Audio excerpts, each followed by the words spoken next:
हमसे जाई न हो। लाले पियर रंगवा लगाई न हो, जीजा जी दूर हमसे जाई न हो। मजा थोड़ा थोड़ा सुना हम तो हंसले हम, मजा थोड़ा थोड़ा सुना हम तो हंसले साली चोली के रंगाई पन सौआ दे हम, साली चोली के रंगाई पन सौआ दे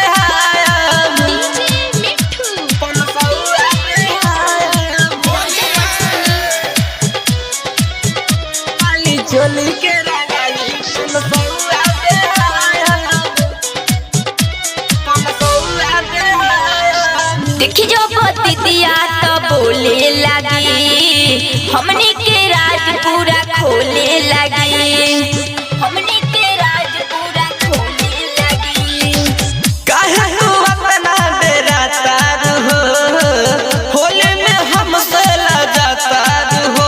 हवे आधा तो में हक हमारी है कहब, हवे आधा तो में हक हमारी है कहब। साली चोली के रंगाई पन सहुआ दे हम, साली चोली के रंगाई पन सहुआ दे हम। Mix by Aditya recording studio Titoria. साली चोली के रंगाई पन सहुआ दे पन सहुआ दे।